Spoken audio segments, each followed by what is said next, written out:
¿Alguna vez has juzgado a alguien basándote únicamente en su apariencia, solo para darte cuenta después de lo equivocado que estabas? ¿Has sentido alguna vez esa sensación horrible en el estómago cuando descubres que tus prejuicios te han cegado ante la verdadera historia de alguien? Bueno, déjame contarte sobre el día que cambió completamente mi perspectiva de la vida. El día en que conocí a un adolescente sin hogar en mi banco y aprendí una de las lecciones más humildes de mi existencia. Me llamo Sara y he trabajado como cajera de banco durante 7 años. 7 años de transacciones procesadas. 7 años saludando a los clientes con la misma sonrisa ensayada. 7 años de lo que pensaba que era una vida estable y predecible. Pero nada podría haberme preparado para lo que sucedió ese martes ordinario de marzo. Era uno de esos días donde todo parecía rutinario, casi monótono, te juro. Las luces fluorescentes zumbaban su melodía habitual. El aire acondicionado mantenía la temperatura en esa frialdad corporativa perfecta, y yo estaba haciendo lo mismo de siempre, como había hecho miles de veces antes. Tenía mi taza de café junto a la pantalla de mi computadora, medio vacía y tibia, y estaba contando las horas hasta que terminara mi turno. Fue entonces cuando él entró. Lo noté inmediatamente, y me avergüenza admitir cuáles fueron mis primeros pensamientos. De verdad. No podía tener más de 17 o 18 años. Vestía ropa que claramente había visto tiempos mejores. Sus jeans estaban rotos, no de esa manera fashion por la que los adolescentes pagan extra, sino de una manera que hablaba de desgaste genuino y dificultades.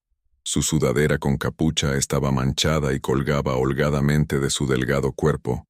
Y sus zapatos, Dios mío, sus zapatos estaban sostenidos con lo que parecía cinta adhesiva. Su cabello estaba despeinado, grasoso, y caía sobre sus ojos, que miraban alrededor del banco con una mezcla de nerviosismo y determinación. Llevaba una mochila desgastada que parecía contener todo lo que poseía, porque probablemente así era. Y ahí estaba yo, sentada detrás de mi ventanilla de cajera, y lo sentí, ese retroceso inmediato e instintivo. ¿Sabes? Ese prejuicio que se supone que no debemos tener, pero que tantos de nosotros tenemos. Me sorprendí pensando, ¿qué está haciendo aquí? ¿Va a causar problemas? ¿Debería alertar a seguridad? Miré hacia Marcus, nuestro guardia de seguridad, y pude ver que ya estaba observando al chico con atención elevada.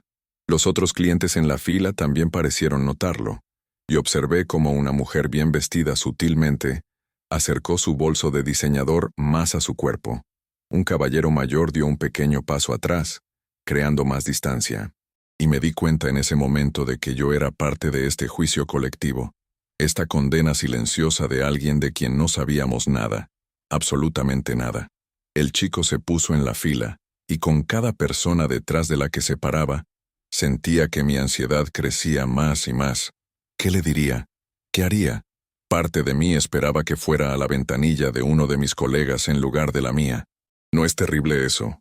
Aquí estaba yo, alguien que se enorgullecía de ser buena persona, de ser amable y compasiva, y sin embargo esperaba evitar esta interacción por completo. Pero el destino, o quizás el universo intentando enseñarme una lección, tenía otros planes para mí. Cuando finalmente fue su turno, caminó directamente hacia mi ventanilla. Imagínate, de cerca, pude ver más detalles que hicieron que mi corazón se apretara con una mezcla de lástima e incomodidad. Su cara estaba sucia, con manchas que sugerían que no había tenido acceso a una ducha adecuada en días, tal vez semanas.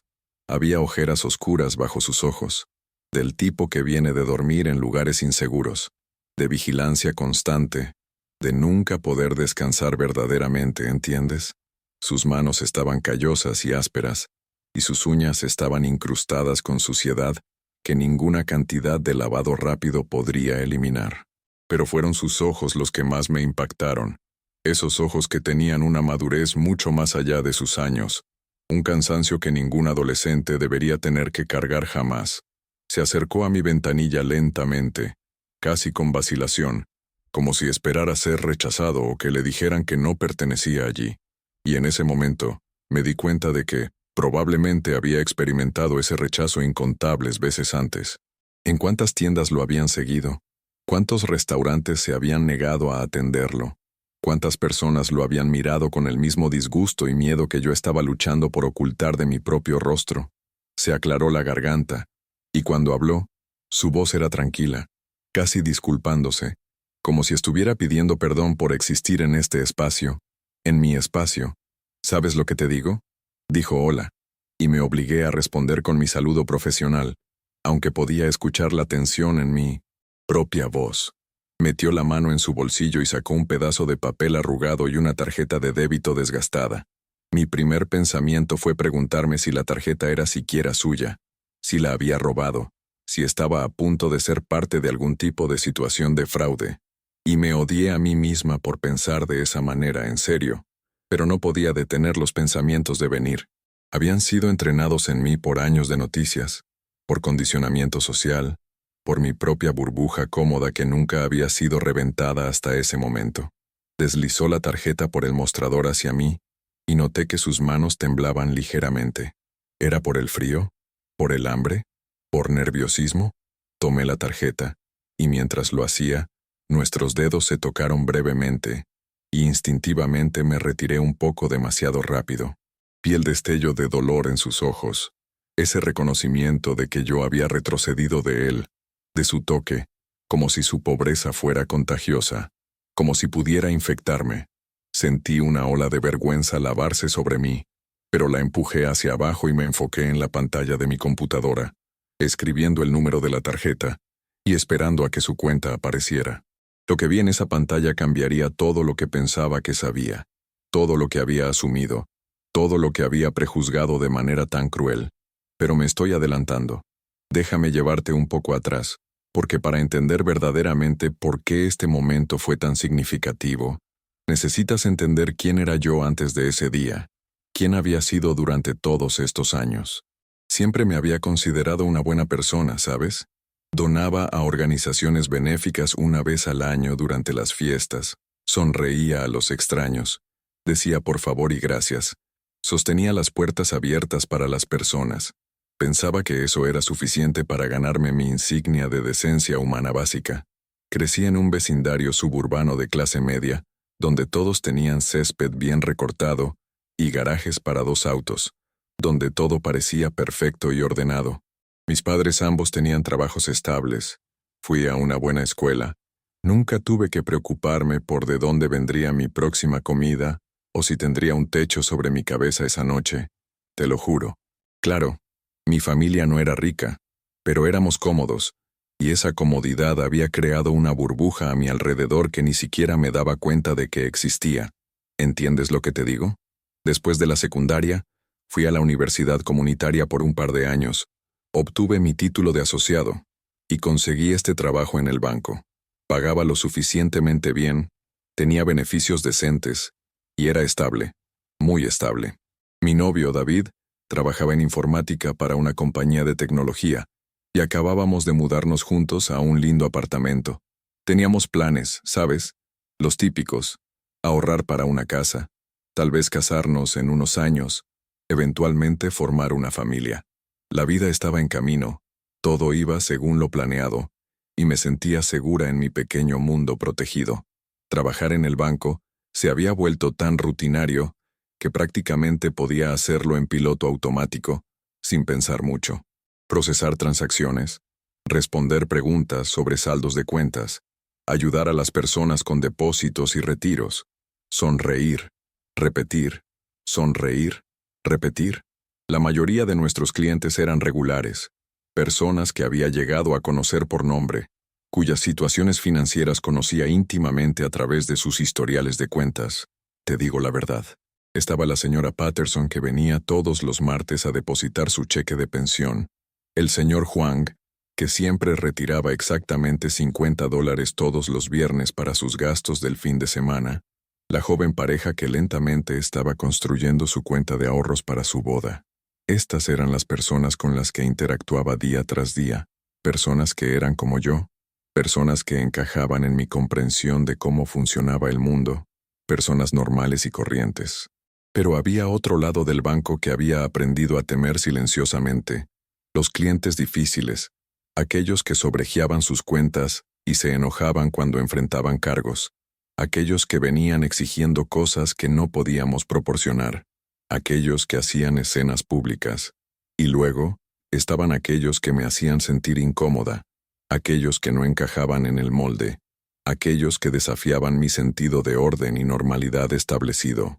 Me avergüenza decir que había desarrollado un tipo de prejuicio, no uno que jamás admitiría ante nadie, apenas uno que me admitiría a mí misma, pero estaba ahí, acechando debajo de mi agradable sonrisa de servicio al cliente, escondido pero real. Cuando alguien entraba luciendo desaliñado o pobre, me encontraba volviéndome más cautelosa, más sospechosa de todo. Revisaba su identificación con más cuidado, escudriñaba sus transacciones más de cerca, siempre esperando que cayera el otro zapato, la alerta de fraude, el problema inevitable. Mis colegas hacían lo mismo, aunque nunca hablábamos de ello abiertamente, ¿sabes? Era simplemente entendido, este perfilamiento tácito en el que nos involucrábamos, justificándolo para nosotros mismos como ser cautelosos, ser inteligentes, proteger al banco y a nuestros clientes buenos. Intercambiábamos miradas cómplices cuando ciertos tipos de personas entraban. Estábamos extra vigilantes, y nos felicitábamos por atrapar el ocasional cheque malo o transacción fraudulenta, como si eso validara todas nuestras otras sospechas infundadas y crueles. Mirando hacia atrás ahora, puedo ver cuán equivocado era eso, cuán cruel y deshumanizante era nuestro comportamiento. Pero en ese momento se sentía como sentido común, como astucia callejera, como simplemente ser realista sobre el mundo tal como es. Me había convencido a mí misma de que no estaba siendo prejuiciosa, solo estaba siendo práctica y cuidadosa. No estaba juzgando a las personas, solo estaba siendo consciente de los riesgos potenciales, ¿me entiendes? La gimnasia mental que realizamos para justificar nuestros prejuicios es verdaderamente asombrosa, te lo digo de verdad. Mi vida fuera del trabajo estaba igualmente aislada de la realidad. David y yo pasábamos nuestros fines de semana yendo a restaurantes agradables, viendo películas, visitando amigos que todos provenían de antecedentes similares a los nuestros, todos iguales. Ocasionalmente veíamos personas sin hogar en las calles y sentía una punzada de simpatía. Tal vez daba $1 o $2 si tenía efectivo conmigo, pero luego rápidamente seguía con mi día, sacándolo de mi mente como si nada hubiera pasado. Eran parte del paisaje de la ciudad, ruido de fondo en la historia de mi existencia cómoda y privilegiada. Nunca pensé profundamente sobre sus situaciones, nunca me pregunté sobre sus historias, nunca consideré que eran seres humanos reales con historias y sueños y circunstancias que los habían llevado a donde estaban en ese momento. Eran simplemente los sin hogar, un grupo sin rostro, un problema social del que estaba vagamente consciente, pero que nunca me tocó personalmente, nunca me afectó de verdad. También hacía voluntariado ocasionalmente, sirviendo comidas en un comedor de beneficencia 1 o 2 veces, más por querer sentirme bien conmigo misma que por cualquier deseo genuino de ayudar o conectar con las personas. Servía la comida con el cucharón, evitando el contacto visual, contando los minutos hasta que pudiera irme y volver a mi vida real, a mi mundo cómodo, y luego publicaba sobre ello en las redes sociales. Mírame siendo caritativa, mírame devolviendo algo a la sociedad, y recolectaba mis likes y comentarios, y me sentía satisfecha con mi buena acción del mes. Pero nunca me involucraba con las personas a las que estaba sirviendo. Nunca aprendía sus nombres. Nunca escuchaba sus historias reales.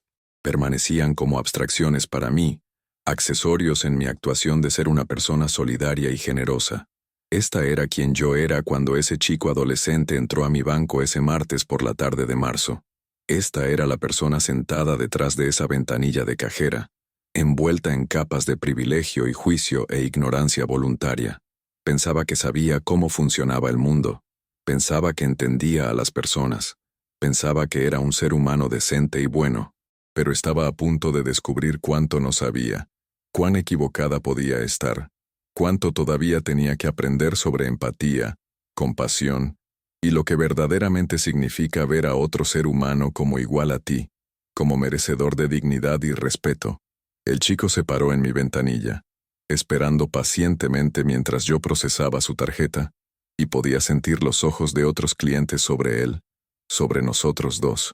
El silencio se sentía pesado, opresivo, y me encontré escribiendo más lentamente de lo habitual, como si pudiera retrasar lo que estaba a punto de suceder, lo que fuera que fuera. La pantalla de mi computadora cargó la información de su cuenta, y me preparé para lo que esperaba ver, probablemente una cuenta con unos pocos dólares en ella, tal vez sobregirada, quizás marcada por actividad sospechosa o algo así. Pero lo que apareció en mi pantalla me hizo congelarme por completo. Mis dedos se quedaron suspendidos sobre el teclado, mis ojos escaneando la información 2 veces, 3 veces, porque seguramente estaba leyendo mal. Tenía que estar equivocada. La cuenta pertenecía a James Crawford, y el saldo, Dios mío, el saldo era de más de $47,000, ¿me escuchas? $47,000 en su cuenta bancaria. Parpadeé. Actualicé la pantalla, pensando que debía haber algún tipo de error, algún fallo en el sistema que estaba mostrando información incorrecta. Pero no. Ahí estaba, claro como el día, este adolescente con apariencia de persona sin hogar parado frente a mí, tenía más dinero en su cuenta de lo que yo había logrado ahorrar en toda mi vida adulta, te lo juro. Mi mente corrió frenéticamente, tratando de darle sentido a lo que estaba viendo en la pantalla. ¿Cómo era esto posible? ¿De dónde vino este dinero? ¿Era fraude después de todo? ¿Había hackeado la cuenta de alguien? Pero mientras miraba el historial de transacciones, todo parecía legítimo. Depósitos regulares, retiros cuidadosos, todo correctamente documentado y en orden. Mis manos temblaban ligeramente mientras levantaba la vista de la pantalla hacia su rostro. Realmente lo miraba por primera vez, no solo viendo la ropa sucia y el cabello despeinado, sino tratando de ver a la persona debajo de todo eso. Él me estaba observando cuidadosamente, y me di cuenta de que podía decir que había visto el saldo de su cuenta, que sabía que yo sabía. Había algo en su expresión. No era orgullo ni satisfacción, sino más bien una especie de resignación cansada, como si hubiera pasado por esto antes, este momento de revelación, este romper de las suposiciones de la gente sobre él. Luché por mantener mi compostura profesional, pero podía sentir mi visión del mundo cuidadosamente construida comenzando a agrietarse, a desmoronarse. Cada suposición que había hecho en los últimos 5 minutos estaba siendo desafiada, cada prejuicio expuesto de manera brutal. Esto no se trataba solo de estar equivocada sobre una persona, se trataba de ser obligada a confrontar un sistema completo de pensamiento, una forma completa de ver el mundo que nunca había cuestionado en mi vida. Mi garganta se sentía seca mientras le preguntaba cómo podía ayudarlo hoy, y mi voz salió más pequeña de lo que pretendía, despojada del tono condescendiente que ni siquiera me había dado cuenta de que estaba usando antes. Sacó el pedazo de papel arrugado de su bolsillo y lo alisó sobre el mostrador con cuidado. Era un recibo, una prueba de compra de una computadora portátil, casi $3,000 de valor. Quería saber si la compra había sido procesada, si todo estaba bien con su cuenta bancaria. Mientras verificaba la transacción, confirmando que sí, todo se había procesado correctamente sin problemas, me encontré rebosando de preguntas que no podía hacer, que no tenía derecho a hacer. ¿Quién era él? ¿De dónde vino este dinero? ¿Por qué estaba viviendo en las calles si tenía tanto dinero en su cuenta? ¿Cómo terminó en esta situación tan terrible? Pero no podía hacer ninguna de esas preguntas. No era profesional, no era apropiado, y además no tenía derecho a su historia solo porque tenía acceso a la información de su cuenta bancaria. Sin embargo, me encontraba desesperada por saber, desesperada por entender, desesperada por darle sentido a la disonancia cognitiva que estaba haciendo girar mi cabeza de manera vertiginosa. Me agradeció en voz baja, y se dio la vuelta para irse, pero algo en mí, algún instinto que no sabía que tenía, me hizo llamarlo de vuelta. Le pedí que esperara, y se dio la vuelta, esa misma expresión cautelosa en su rostro, como si estuviera preparándose para el rechazo o la acusación que esperaba recibir. No sé qué me poseyó en ese momento, qué me hizo salir de mi rol cómodo y seguro, pero le pregunté si estaría interesado en abrir una cuenta de ahorros. Le dije que con su saldo podría estar ganando intereses, construyendo su dinero de manera más efectiva. Era una excusa endeble realmente, una razón profesional para mantenerlo allí, para tal vez entender más sobre su situación. Me miró durante un largo momento, y pude verlo calculando mentalmente, tratando de averiguar si esto era genuino o algún tipo de trampa para atraparlo. ¿Alguna vez has estado en un momento donde puedes sentir que todo está colgando en la balanza, donde sabes que lo que suceda a continuación podría cambiar todo, absolutamente todo? Ahí es donde yo estaba, conteniendo la respiración, esperando su respuesta, sin siquiera entender completamente por qué me importaba tanto, por qué necesitaba que se quedara. Finalmente, asintió lentamente y dijo que estaría interesado en aprender más sobre las opciones disponibles. Mi ritmo cardíaco se aceleró mientras hacía un gesto hacia la pequeña área de consulta que teníamos a un lado, lejos de las ventanillas principales de los cajeros. Llamé a mi supervisora, Linda, y le dije que iba a ayudar a este cliente con opciones de cuenta, y vi el parpadeo de sorpresa en su rostro, la pregunta en sus ojos que no necesitaba ser verbalizada. Podía decir que se estaba preguntando lo mismo que yo había estado. ¿Qué está haciendo aquí? ¿Puede realmente pagar alguno de nuestros servicios? Deberíamos tener cuidado. Pero asintió con su aprobación, y conduje al chico a la pequeña mesa con 2 sillas, de repente muy consciente del contraste entre nosotros, yo con mi blusa y pantalones planchados, mi etiqueta con nombre brillando profesionalmente, y él con su ropa desgastada y sucia, llevando todo lo que poseía en el mundo sobre su espalda encorvada. Nos sentamos uno frente al otro, y de repente la formalidad de la ventanilla del cajero se había ido, y éramos solo 2 personas enfrentándose en este pequeño espacio tranquilo y privado. Abrí su cuenta en mi tableta y comencé a explicar las opciones de ahorro disponibles, pero mi voz sonaba hueca incluso para mis propios oídos, porque sabía que esto realmente no se trataba de la cuenta de ahorros. Se trataba de algo más grande, algo que no podía nombrar todavía, algo que estaba emergiendo entre nosotros. Escuchó cortésmente, haciendo preguntas inteligentes que me sorprendieron genuinamente.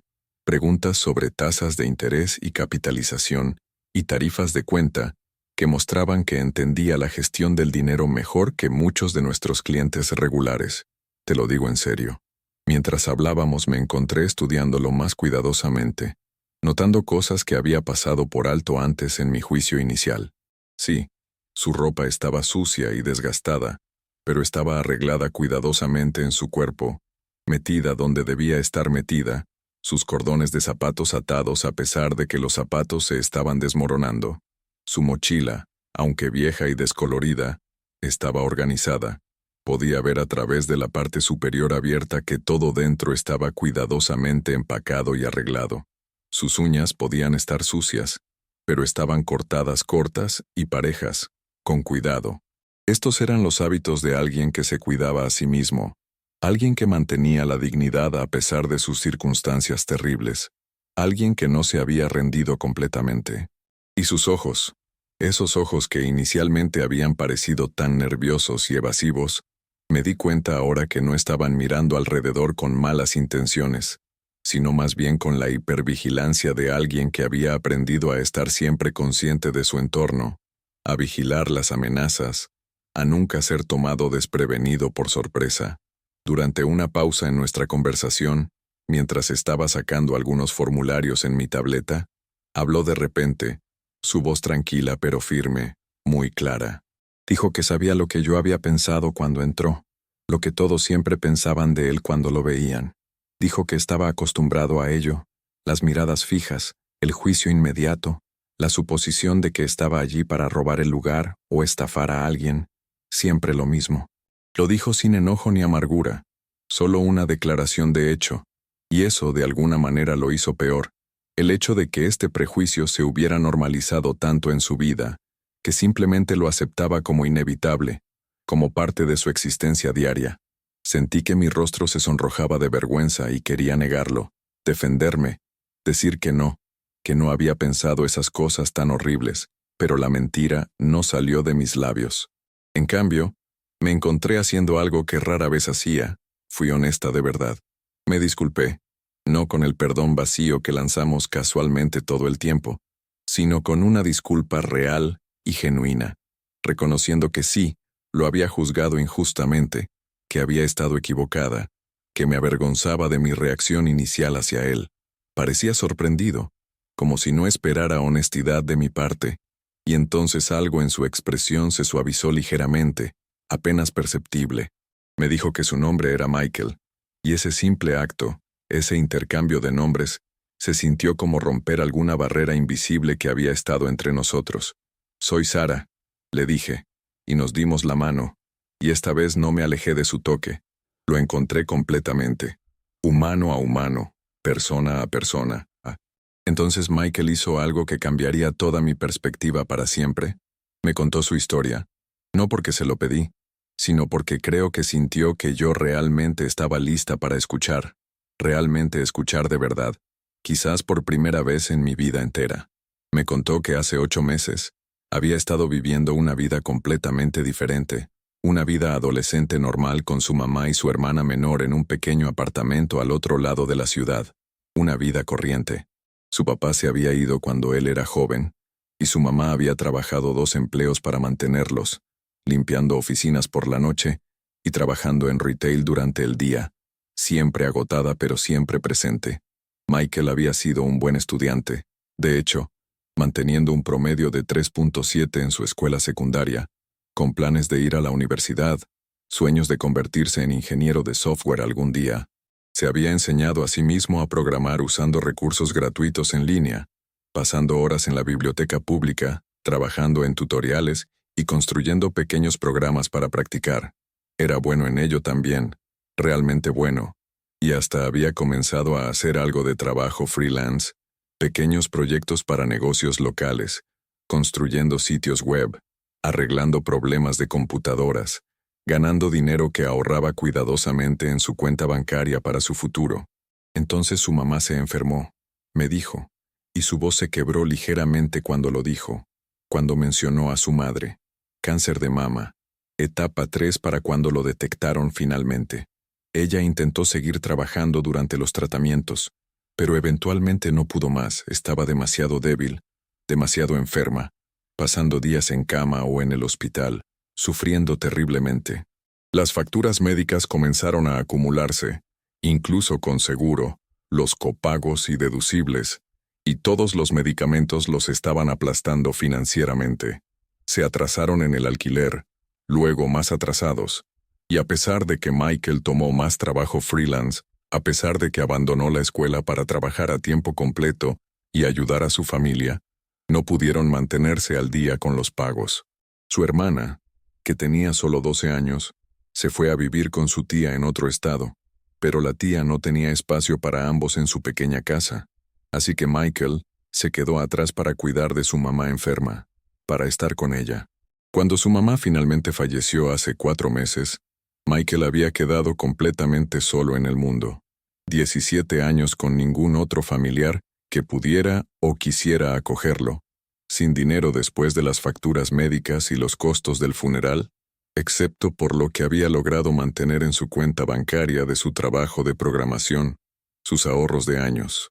El apartamento ya estaba perdido, sus pertenencias vendidas o tiradas a la basura, y de repente Michael se encontró en las calles sin nada más que su mochila, su laptop que había escondido para protegerla de los acreedores, y el dinero que había ahorrado que representaba años de trabajo duro y planificación cuidadosa, toda su esperanza para el futuro.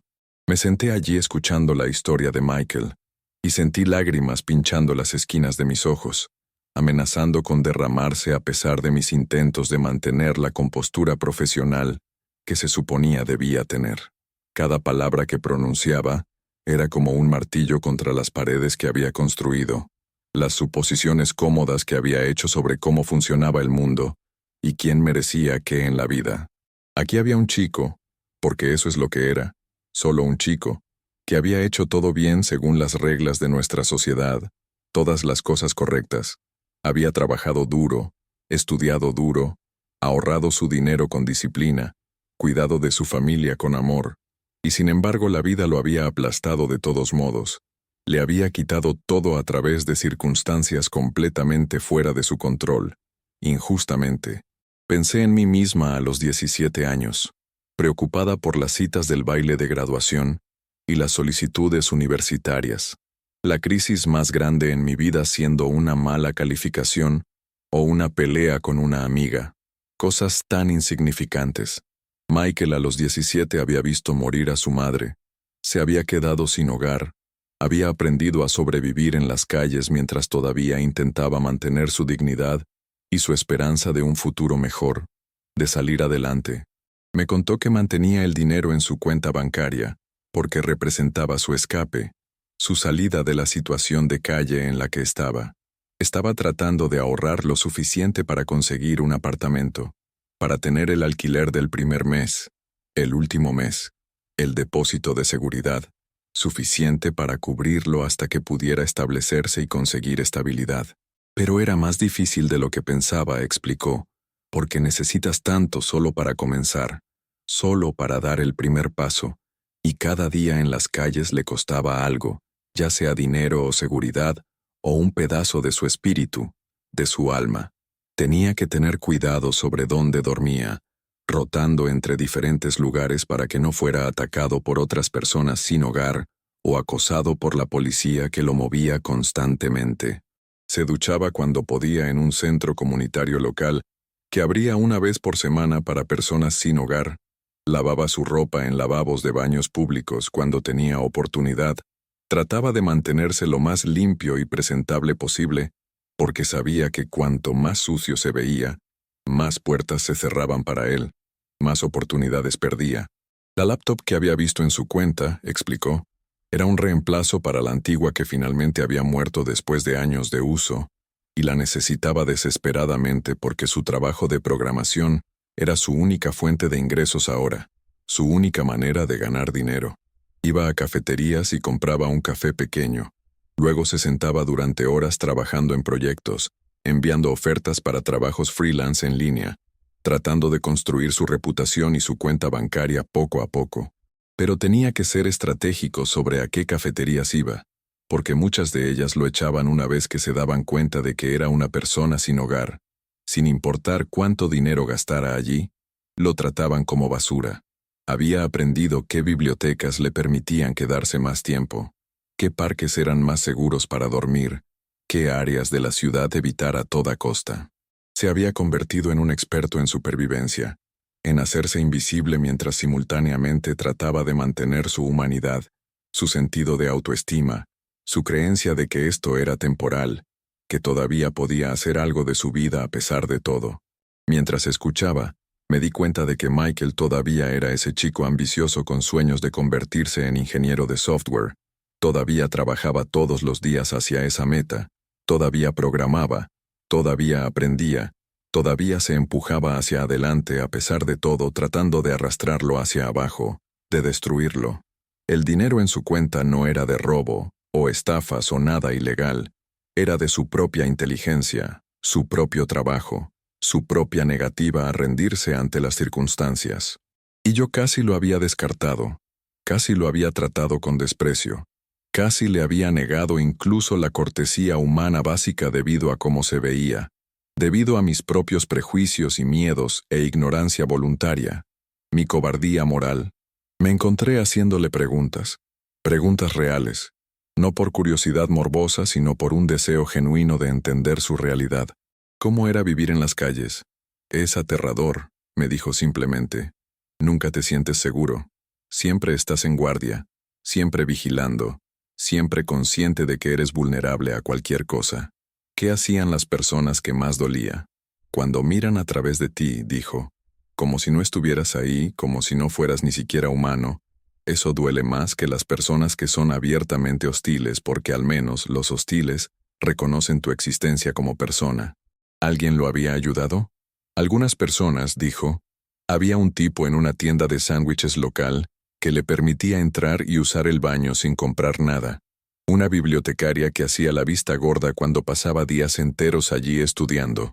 Una mujer en el centro comunitario que siempre se aseguraba de que recibiera una comida cuando servían la cena gratuita cada noche. Estas pequeñas bondades, dijo con emoción en la voz, eran lo que lo mantenía en marcha. Estos pequeños reconocimientos de que todavía importaba, de que todavía era digno de consideración y respeto humano básico. Le pregunté si había intentado entrar en el sistema de hogares de acogida, y explicó que a los 17 años, casi 18, era demasiado mayor para ser atractivo para las familias de acogida que querían niños más pequeños, y los hogares grupales a menudo eran peores que estar en las calles, llenos de violencia y drogas, y personas que habían abandonado toda esperanza de una vida mejor. Había decidido tomar sus chances por su cuenta, seguir trabajando, seguir ahorrando, seguir empujando hacia la meta de conseguir su propio lugar donde vivir. Me mostró parte de su trabajo en su nueva laptop, sacándola cuidadosamente de su mochila como si estuviera hecha de oro, que en cierto modo lo era su salvavidas, su herramienta para crear un futuro mejor para sí mismo. La abrió y me mostró sitios web que había construido, aplicaciones que estaba desarrollando, código que parecía un idioma extranjero para mí, pero claramente demostraba habilidad y creatividad e inteligencia excepcionales. Un talento real. La conversación se extendió mucho más allá de lo que cualquier consulta bancaria normal debería tomar, te lo juro, pero no me importaba en absoluto, y a Michael tampoco le importaba. Habíamos pasado más allá del pretexto de hablar sobre cuentas de ahorro, y ahora éramos solo dos humanos conectando, compartiendo, entendiendo, siendo reales el uno con el otro. Le conté sobre mi propia vida, mi crianza cómoda y privilegiada, mi trabajo estable, y mientras hablaba, me sentía avergonzada de lo fácil que todo había sido para mí, de lo poco que había luchado realmente, de cuánto había dado por sentado sin siquiera pensarlo. Nunca había tenido que preocuparme por dónde dormiría por la noche. Nunca había tenido que elegir entre comprar comida o ahorrar dinero para vivienda. Nunca había tenido que ocultar mis circunstancias de todos los que conocía por miedo al juicio y al rechazo social. Había ganado la lotería de la vida simplemente por nacer en la familia correcta, en las circunstancias correctas, con los sistemas de apoyo correctos, y nunca lo había reconocido como suerte, lo había pensado como normal, como merecido, como el orden natural de las cosas en el mundo.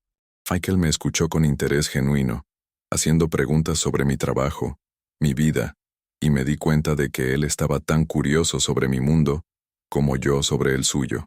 Estos dos universos paralelos que existían lado a lado pero rara vez se tocaban, rara vez se encontraban.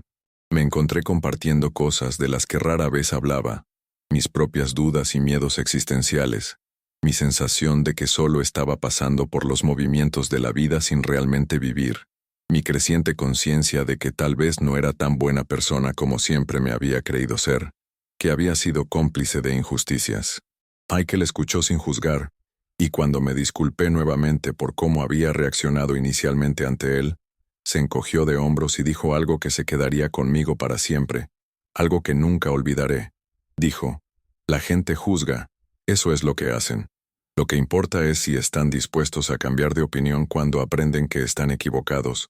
Y tú lo hiciste. Así que gracias por eso. Palabras tan simples, pero llevaban tanto peso, tanta gracia, tanta madurez de alguien que debería haber tenido todo el derecho de estar enojado y amargado con el mundo entero. Le pregunté cuáles eran sus próximos pasos, y me expuso su plan detalladamente, detallado y bien pensado a pesar del caos de sus circunstancias actuales.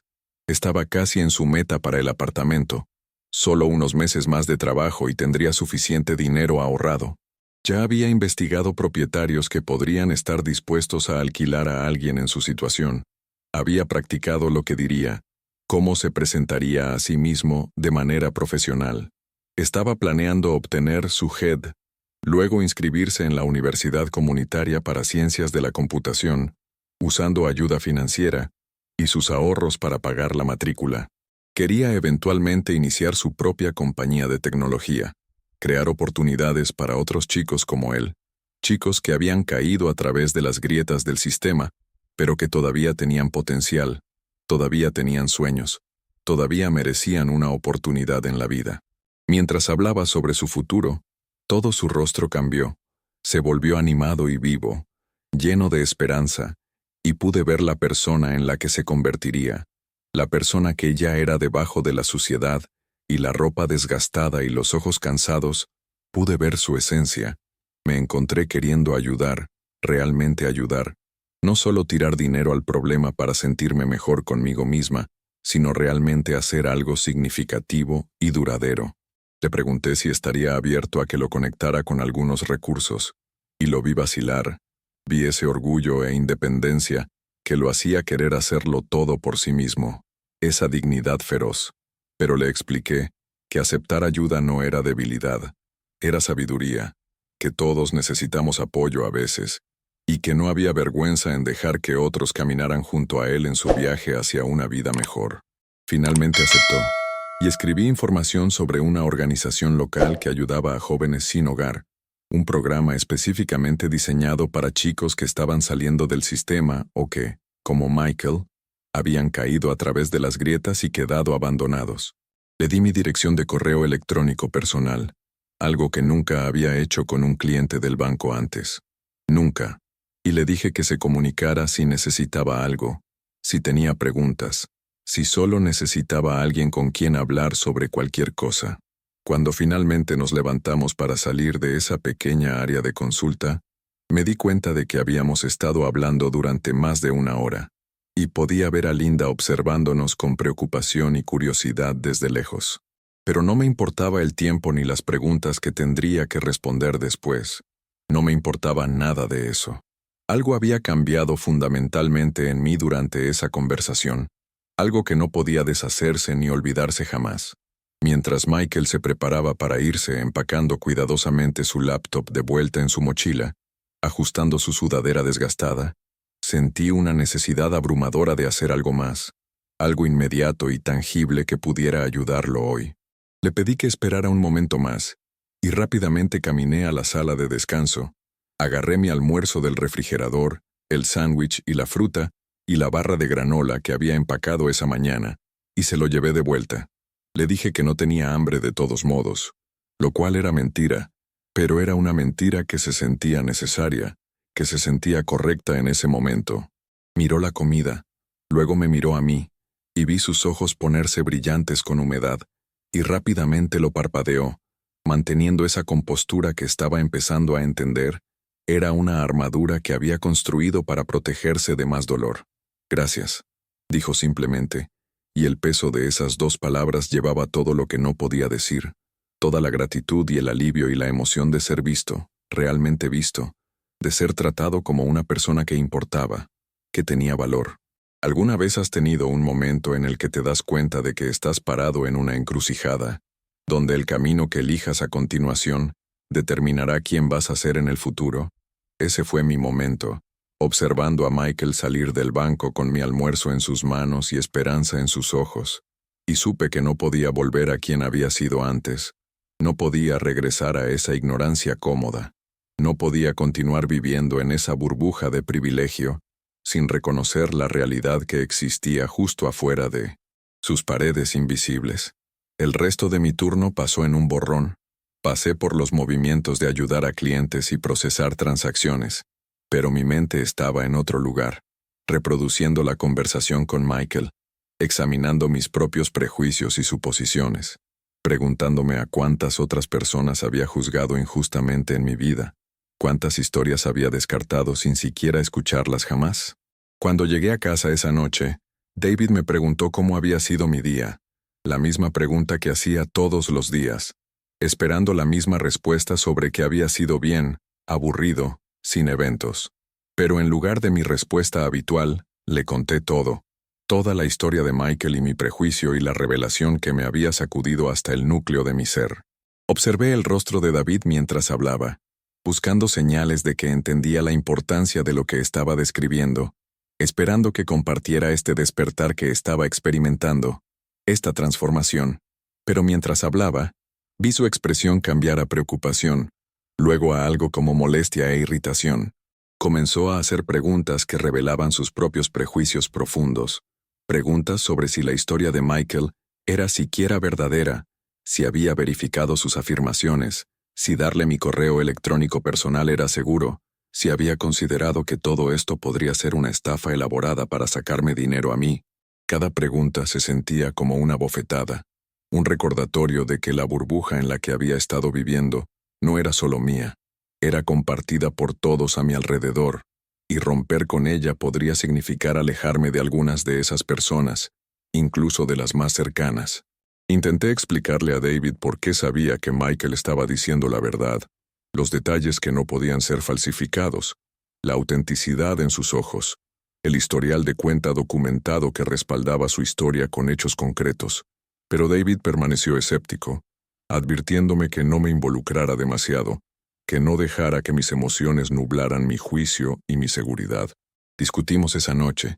Realmente discutimos de manera seria, de una forma que rara vez lo hacíamos, y me di cuenta de que esta experiencia con Michael estaba resaltando grietas en mi relación que probablemente siempre habían estado allí, pero que había elegido no ver antes. La falta de empatía de David, su rápido descarte de las circunstancias de Michael, su suposición de que cualquier persona sin hogar debe estar mintiendo o tratando de estafar a alguien, estas actitudes que alguna vez podría haber compartido o al menos tolerado ahora se sentían intolerables para mí. Se sentían como traiciones de algo fundamental sobre la decencia humana y la compasión básica. Durante las siguientes semanas me encontré pensando en Michael constantemente, preguntándome cómo le estaba yendo, esperando que estuviera seguro y bien, revisando mi correo electrónico obsesivamente para ver si se había comunicado conmigo. Comencé a mirar realmente a las personas sin hogar que pasaba en las calles, no mirando hacia otro lado incómoda como siempre había hecho, sino realmente mirándolos, viéndolos, preguntándome sobre sus historias, reconociendo su humanidad con contacto visual y pequeños gestos de reconocimiento. Comencé a llevar efectivo específicamente para dárselo a las personas que pedían ayuda, y más que eso, comencé a llevar comida, barras de granola y fruta y botellas de agua, ofreciéndolas junto con el dinero porque había aprendido de Michael que no siempre se trataba del dinero. A veces se trataba de ser reconocido como una persona con necesidades y dignidad humana básica. Comencé a hacer voluntariado regularmente en ese comedor de beneficencia otra vez, pero esta vez era diferente, completamente diferente. Esta vez, miraba a las personas a los ojos, aprendía sus nombres, preguntaba sobre sus vidas, escuchaba sus historias con atención genuina. Cada persona que conocía se convertía en un individuo para mí, no en un representante de la situación de calle como concepto abstracto, sino en un ser humano con circunstancias específicas y sueños y luchas particulares. Escuché historias de pérdidas de empleo y bancarrotas médicas, de enfermedades mentales y adicciones, de escapar de violencia doméstica y salir del sistema de acogida, de despidos y mala suerte, y los millones de formas en que la vida puede ir mal cuando no tienes una red de seguridad para protegerte. Aprendí que la línea entre tener hogar y no tenerlo era a menudo más delgada de lo que la gente quería creer, que la mayoría de los estadounidenses estaban a solo 1 o 2 cheques de pago de distancia del desastre, que la diferencia entre yo y ellos era a menudo solo suerte y privilegio y timing, no alguna diferencia fundamental en carácter o valor o esfuerzo personal. Una noche mientras hacía voluntariado, conocí a una mujer llamada Patricia que había sido enfermera durante 20 años, antes de que un accidente de auto la dejara con dolor crónico y una adicción a los analgésicos, lo que le costó su trabajo, lo que le costó su apartamento, lo que le costó todo en su vida. Habló sobre la vergüenza de quedarse sin hogar después de haber sido un miembro productivo y contribuyente de la sociedad, la incredulidad de que esto pudiera pasarle a ella, la velocidad con la que todo se había desmoronado en su vida. Conocí a un hombre llamado George que había sido contador antes de que su compañía redujera personal, y a los 57 años se encontró demasiado viejo para encontrar fácilmente un nuevo empleo, sus ahorros agotándose con cada mes que pasaba hasta que no quedó nada y no tenía a dónde ir, sin opciones. Conocí a una joven llamada Destiny, que había huido de un hogar abusivo a los 16 años, y había estado sobreviviendo en las calles desde entonces, tratando de ahorrar suficiente dinero de su trabajo de medio tiempo en comida rápida para conseguir un apartamento, pero nunca siendo capaz de adelantarse a las necesidades inmediatas de comida y seguridad y las emergencias ocasionales. Cada historia agregaba otra capa a mi comprensión, otra grieta en la visión del mundo que había mantenido durante tanto tiempo, otra pieza de evidencia de que la situación de calle no era un fracaso personal, sino a menudo uno sistémico, un fracaso de nuestros sistemas de apoyo y redes de seguridad y compasión colectiva como sociedad. 3 semanas después de conocer a Michael, finalmente recibí un correo electrónico de él, y mi corazón saltó cuando vi su nombre en mi bandeja de entrada. No lo podía creer. Escribió para decirme que se había comunicado con la organización juvenil que le había recomendado y que habían sido increíblemente útiles, conectándolo con recursos y apoyo que no sabía que existían para personas en su situación. Le habían ayudado a entrar en un programa de vivienda de transición específicamente para jóvenes sin hogar, un lugar donde podía quedarse hasta 6 meses mientras se ponía de pie, con servicios de apoyo y gestión de casos y conexiones a oportunidades de educación y empleo para su futuro. Se estaba mudando la próxima semana, escribió, y quería agradecerme por empujarlo a pedir ayuda, por ser amable con él cuando había esperado juicio y rechazo, por verlo como una persona digna de respeto y consideración. Leyendo su correo electrónico lloré, lágrimas reales corriendo por mi rostro mientras me sentaba frente a mi computadora, abrumada por el alivio y la alegría, y un extraño sentido de orgullo en este chico que apenas conocía, pero que de alguna manera se había vuelto increíblemente importante para mí, para mi vida. Le respondí inmediatamente, diciéndole lo feliz que estaba por él, lo orgullosa que estaba de su perseverancia y fuerza, pidiéndole que me mantuviera actualizada sobre su progreso en los próximos meses. Comenzamos a intercambiar correos electrónicos regularmente después de eso, y observé desde la distancia cómo la vida de Michael comenzaba a transformarse de manera increíble. Obtuvo su GED, obteniendo puntuaciones en el percentil 98 en cada materia, demostrando lo que ya sabía, que sus circunstancias no tenían nada que ver con su inteligencia o capacidad, nada en absoluto. Se inscribió en la Universidad Comunitaria para Ciencias de la Computación, recibiendo ayuda financiera que cubría la mayor parte de su matrícula y gastos. Continuó haciendo trabajo de programación freelance, construyendo su portafolio y su reputación, obteniendo mejores proyectos y mejor pago con cada mes que pasaba. Se mudó de la vivienda de transición a un pequeño apartamento estudio, su primer hogar real en casi un año, y me envió una foto de él, básicamente solo una habitación con una pequeña cocina y un baño, pero para él era todo, era seguridad y privacidad y estabilidad y esperanza para el futuro. Lo visité una vez, llevándole un regalo de inauguración de casa, algunos suministros básicos de cocina y comestibles, y viendo el orgullo y la alegría en su rostro mientras me mostraba su pequeño apartamento, sentí que mi corazón se hinchaba con una emoción que no podía nombrar del todo, algo entre afecto maternal y amistad, y admiración profunda. Él había hecho esto, se había levantado desde el fondo absoluto a través de pura determinación e inteligencia, y negativa a rendirse. Y sí, había tenido ayuda en el camino, pero esa ayuda habría sido inútil sin su propio impulso y esfuerzo constante. Nos sentamos en su apartamento ese día, bebiendo café que había hecho orgullosamente en su nueva cafetera, y me contó que la experiencia de estar sin hogar lo había cambiado de maneras que todavía estaba descubriendo y procesando. Dijo que nunca podría mirar a otra persona sin hogar de la misma manera otra vez. Nunca podría pasar junto a alguien necesitado sin sentir esa comprensión visceral de lo que estaban pasando, el miedo y el agotamiento y la esperanza desesperada de que tal vez hoy sería el día en que algo cambiara para mejor. Dijo que quería usar sus experiencias para ayudar a otros, que una vez que se estableciera en su carrera, quería crear programas y oportunidades para jóvenes sin hogar, quería ser prueba de que la recuperación era posible, que las circunstancias no tenían que definir toda tu vida para siempre. Compartí con él cómo conocerlo me había cambiado también, cómo me había obligado a confrontar mis propios prejuicios y privilegios, cómo me había hecho reevaluar todo lo que pensaba que sabía sobre la situación de calle, y la pobreza y el valor humano de las personas.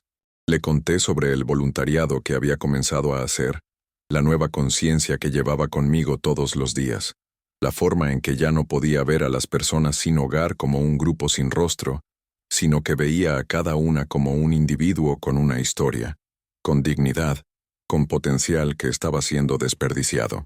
Hablamos sobre problemas sistémicos, sobre los fracasos de nuestras redes de seguridad social, sobre la necesidad de más viviendas asequibles y servicios de salud mental y tratamiento de adicciones y apoyo para personas que salen del sistema de acogida sin preparación. Hablamos sobre cómo a la gente le gusta creer que la situación de calle es el resultado de fracasos personales, malas decisiones, debilidades morales, porque creer eso los hace sentir seguros, los hace sentir que nunca podría pasarles a ellos, los hace sentir justificados en su falta de acción o preocupación por los demás.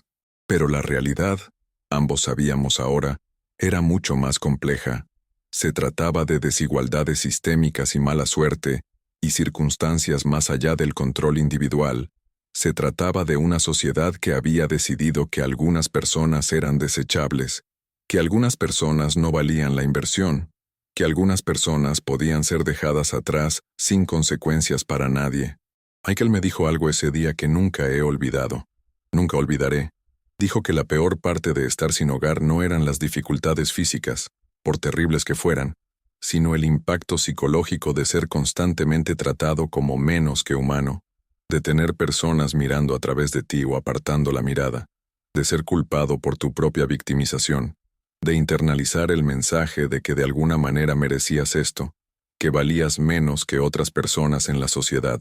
Dijo que mi simple acto de verlo, de tratarlo con respeto humano básico, de escuchar su historia sin juicio ni condescendencia, había sido un punto de inflexión para él.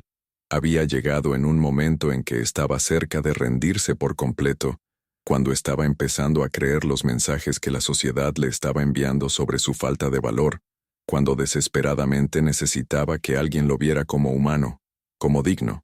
A medida que pasaron los meses, observé a Michael continuar prosperando de manera extraordinaria, cada correo electrónico trayendo nuevos logros e hitos importantes. Hizo la lista del decano en la universidad comunitaria. Consiguió una pasantía pagada en una pequeña startup tecnológica.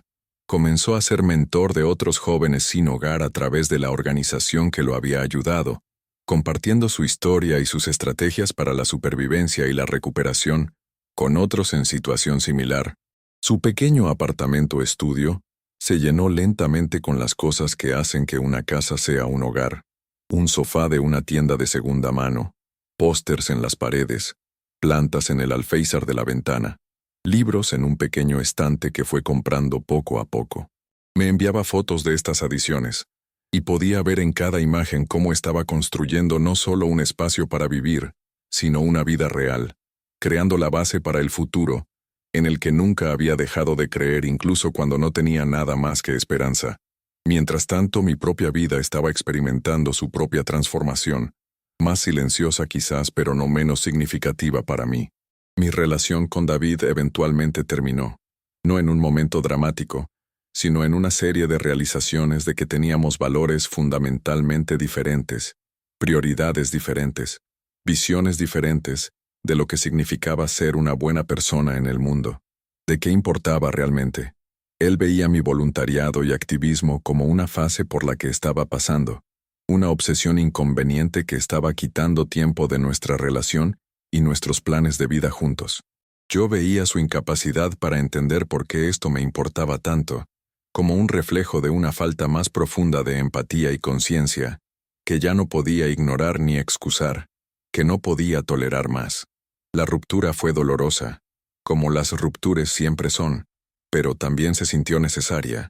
Se sintió como limpiar espacio en mi vida para algo más auténtico, más alineado con quien me estaba convirtiendo como persona. Me mudé a un apartamento más pequeño por mi cuenta, uno que costaba menos y me permitía donar más dinero a organizaciones que servían a poblaciones sin hogar, a causas que importaban. Comencé a hablar en el trabajo cuando veía a otros cajeros tratando a ciertos clientes con prejuicio, gentil pero firmemente señalando los sesgos que ahora reconocía porque los había tenido yo misma, porque los entendía. Algunos de mis colegas fueron receptivos, abiertos a examinar sus propias suposiciones y cambiar. Otros fueron defensivos o desdeñosos, pero seguí hablando de todos modos. Seguí tratando de crear pequeñas ondas de cambio en cualquier espacio que ocupara, en cualquier lugar donde pudiera. Me inscribí en entrenamiento para convertirme en voluntaria de alfabetización financiera, enseñando clases sobre banca y gestión de dinero a personas que experimentaban situación de calle o inseguridad de vivienda, usando mis habilidades profesionales para empoderar a otros con conocimiento que podría ayudarlos a navegar sistemas que a menudo parecían diseñados para mantenerlos fuera, para excluirlos. Me uní a grupos de defensa que presionaban por cambios de políticas sobre vivienda asequible y protecciones para inquilinos y salarios dignos y acceso a atención médica, agregando mi voz al coro que exigía que nuestra sociedad lo hiciera mejor, fuera mejor, viviera a la altura de sus ideales declarados sobre oportunidad y dignidad para todos, no solo para los privilegiados.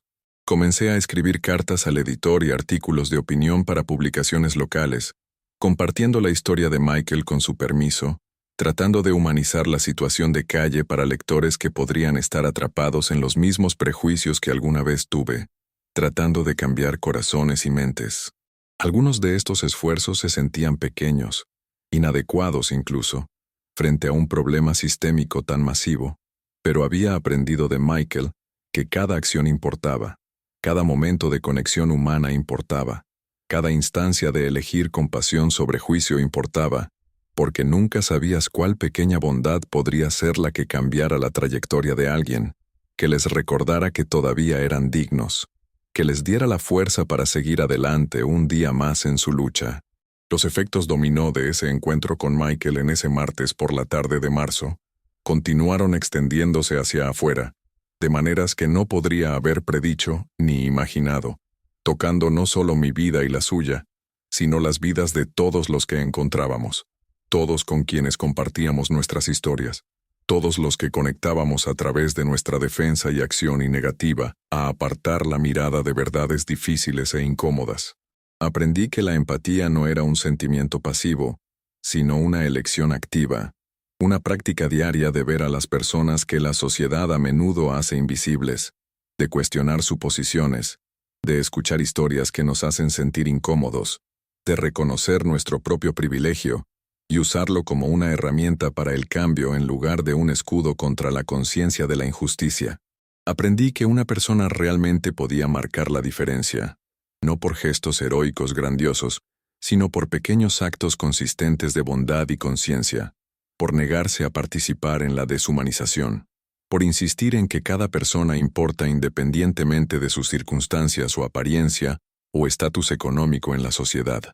2 años después de nuestro primer encuentro, asistí a la graduación de Michael de la universidad comunitaria, sentada en la audiencia con lágrimas corriendo por mi rostro mientras caminaba por el escenario para recibir su título de asociado en Ciencias de la Computación, la primera persona en su familia en graduarse de cualquier universidad, un logro monumental.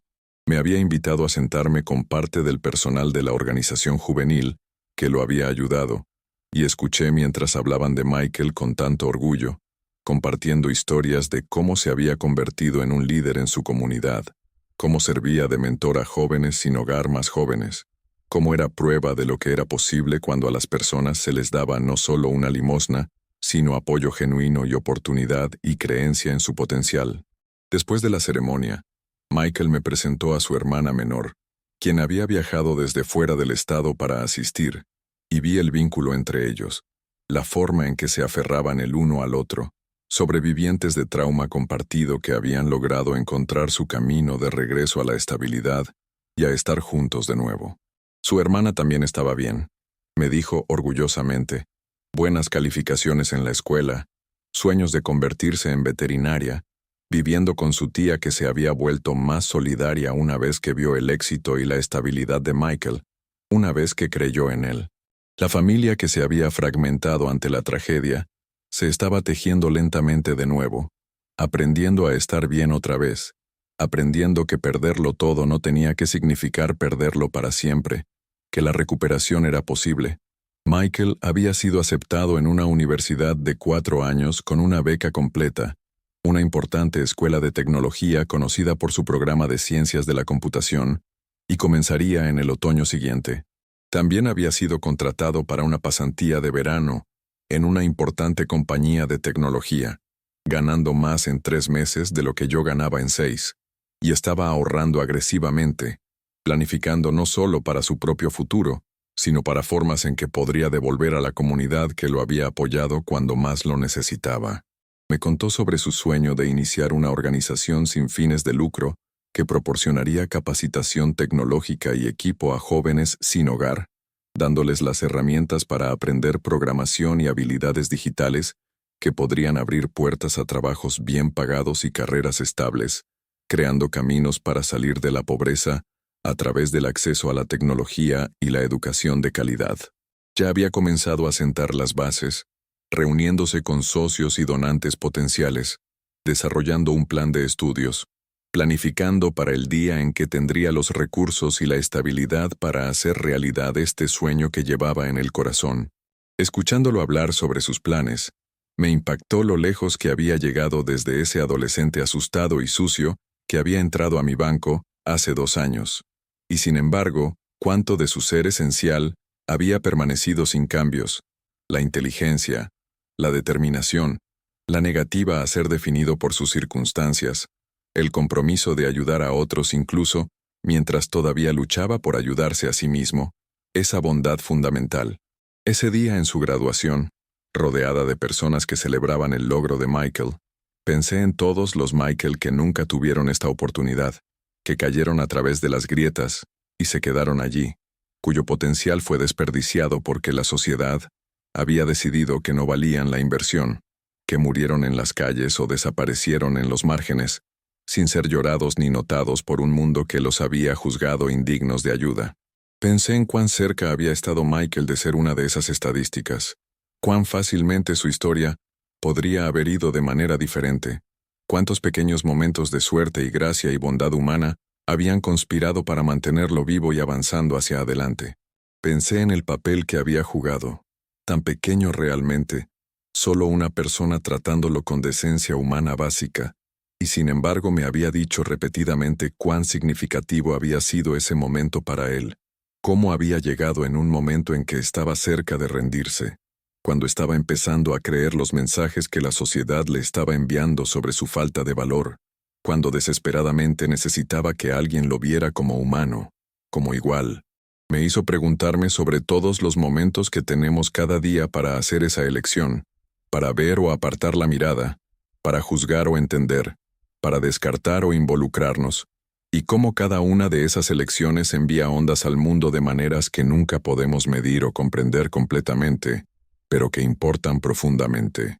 Después de la ceremonia de graduación, un grupo de nosotros salió a celebrar en un restaurante, y observé cómo Michael navegaba este espacio con confianza, ordenando su comida, haciendo conversación, riendo con las bromas, siendo un joven normal celebrando un hito importante en su vida. Ya no estaba la hipervigilancia, la postura apologética, la expectativa de rechazo, reemplazada por alguien que pertenecía, que había ganado su lugar en esta mesa, en esta habitación, en esta vida que estaba construyendo.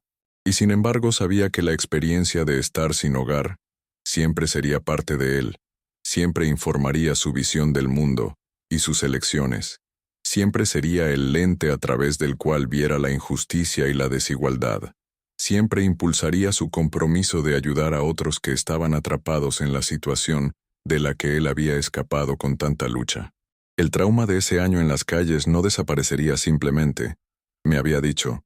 Sería algo que llevaría para siempre, flashbacks y ansiedad e hiperconciencia que hacían difíciles ciertas situaciones, las cicatrices psicológicas que permanecían incluso después de que las circunstancias físicas habían cambiado para mejor. Pero estaba trabajando en ello, dijo. Había comenzado a ver a un terapeuta, estaba aprendiendo a procesar el trauma de maneras saludables, se estaba dando permiso para sanar incluso mientras seguía adelante. Estaba entendiendo que la recuperación no era lineal, que algunos días serían más difíciles que otros, que estaba bien no estar bien a veces siempre y cuando siguieras avanzando en general hacia adelante.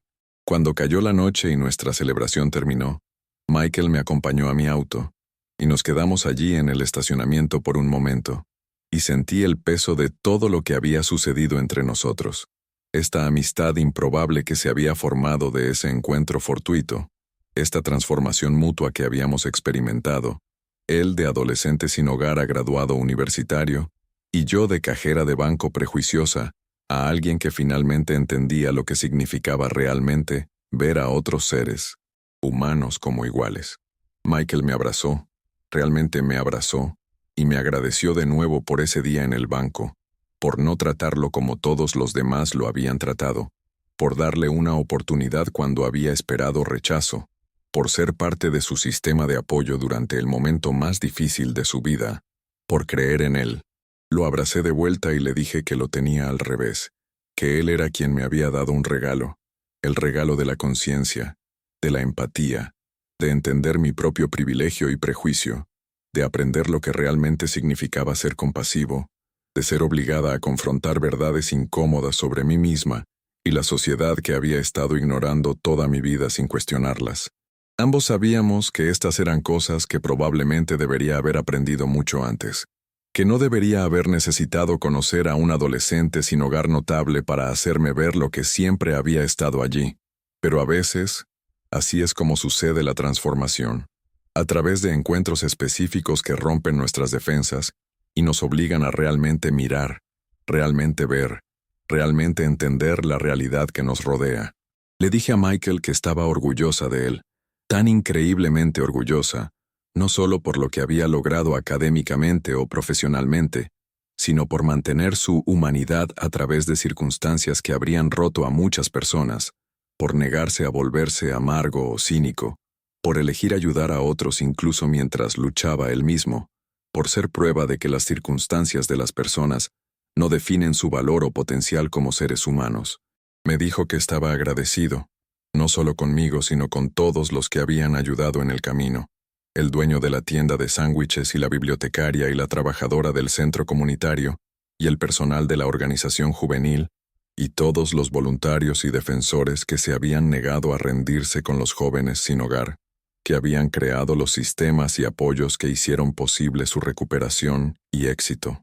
Dijo que por eso estaba tan comprometido a devolver, porque entendía visceralmente que el esfuerzo individual importaba, pero el apoyo sistémico importaba más, que podía trabajar tan duro como fuera humanamente posible, pero sin esos sistemas de apoyo, sin personas y organizaciones dispuestas a ayudar, podría seguir en las calles, podría haberse convertido en una de las estadísticas trágicas, en lugar de una historia de éxito inspiradora.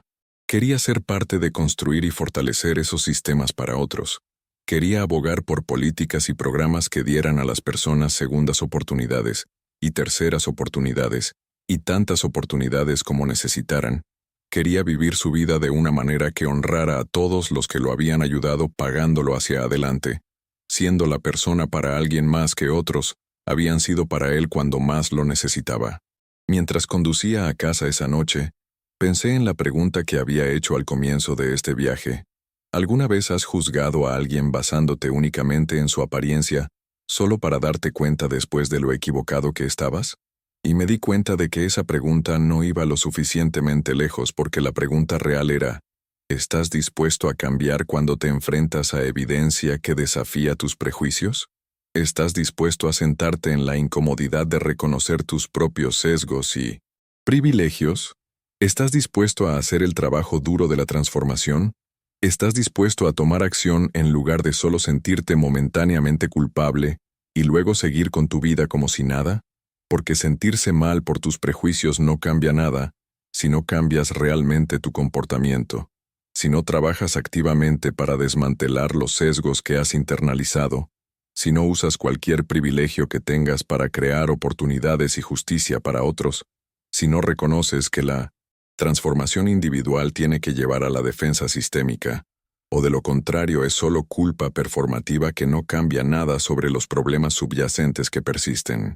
Pensé en cuán fácil habría sido para mí tener ese encuentro con Michael, sentirme momentáneamente conmovida, y luego volver a mi vida cómoda, tal vez contando la historia en escenas como evidencia de mi mente abierta, pero sin cambiar realmente nada fundamental sobre cómo me movía por el mundo, o qué hacía con mi privilegio y conciencia adquiridos. Y estaba agradecida, tan agradecida, de que algo en mí se había negado a dejar que fuera solo una historia. Había insistido en la transformación, me había empujado a cambiar realmente mi vida de maneras concretas, a hacer voluntariado y abogar y hablar y donar y aprender y crecer, y negarme a apartar la mirada incluso cuando era incómodo o inconveniente para mí. Esto es lo que quiero que entiendas, lo que necesito que escuches con atención. La situación de calle no es algún problema social abstracto que afecta a personas que son fundamentalmente diferentes de ti. Es una crisis humana que afecta a personas que son exactamente como tú, que tenían sueños y planes, y familias y trabajos y futuros, hasta que circunstancias fuera de su control les quitaron todo sin piedad. Cada persona sin hogar que pasas en la calle tiene una historia, tiene un nombre, tiene humanidad y dignidad, que existe independientemente de su situación, tiene potencial que está siendo desperdiciado, porque nosotros como sociedad hemos decidido que es demasiado caro o demasiado complicado o demasiado incómodo abordar realmente las causas raíces de la situación de calle. Es más fácil ignorar el problema. Y el prejuicio que sentí ese día, ese juicio instantáneo y miedo y disgusto, eso no era único para mí. Eso es lo que la mayoría de las personas sienten. Esa es la actitud que permite que la situación de calle persista, porque es más fácil culpar a los individuos por sus circunstancias que reconocer los fracasos sistémicos. Más fácil apartar la mirada que involucrarse. Más fácil creer que las personas obtienen lo que merecen que reconocer cuánto la suerte y el privilegio influyen en quien termina, dónde en la vida. Así que esto es lo que te pido que hagas. Este es el llamado a la acción que espero resuene contigo si alguna parte de esta historia ha tocado tu corazón o desafiado tu forma de pensar sobre el mundo. Primero, examina tus propios prejuicios honestamente, sin actitud defensiva ni excusas. Reconoce las formas en que has juzgado a las personas basándote en la apariencia o las circunstancias. Reconoce el privilegio que llevas, si nunca has tenido que preocuparte por dónde dormirás esta noche, o de dónde vendrá tu próxima comida. Siéntate con la incomodidad de esa conciencia, en lugar de apartarla para sentirte mejor. Segundo, realmente ve a las personas sin hogar cuando te encuentres con ellas. Haz contacto visual, reconoce su humanidad, di hola, aprende sus nombres si es apropiado, escucha sus historias si están dispuestos a compartir, ofrece ayuda no solo en forma de dinero, sino en forma de respeto humano básico y reconocimiento de su dignidad. Tercero, involúcrate de maneras concretas. Haz voluntariado en refugios o bancos de alimentos u organizaciones que sirven a poblaciones sin hogar. Dona dinero a organizaciones sin fines de lucro de buena reputación que hacen este trabajo. Aboga por cambios de políticas sobre vivienda asequible y atención médica y salarios dignos, y servicios de apoyo. Usa tu voz y tu privilegio y tus recursos para crear cambio real. Cuarto, desafía el prejuicio cuando lo veas en otros. Habla cuando las personas hagan comentarios deshumanizantes sobre personas sin hogar. Comparte historias como la de Michael que complican las narrativas simplistas que las personas se cuentan a sí mismas sobre la situación de calle y la pobreza. Crea conversaciones que obliguen a las personas a confrontar sus suposiciones y sesgos profundamente arraigados. Y quinto, entiende que esto no se trata de ser un salvador o un héroe. Se trata de ser un ser humano decente, que reconoce que todos estamos conectados, que la sociedad se mide por cómo trata a sus miembros más vulnerables, que la suerte arbitraria del nacimiento y las circunstancias que te mantuvieron alejado de la situación de calle podría cambiar fácilmente mañana, que allí, si no fuera por la gracia de Dios, o la suerte o el privilegio, iríamos cualquiera de nosotros, absolutamente cualquiera. Si esta historia te ha conmovido, si te ha hecho pensar diferente sobre la situación de calle o el prejuicio o tu propio privilegio, entonces deja un comentario abajo compartiendo tus pensamientos, tus experiencias, tus compromisos para cambiar tu comportamiento.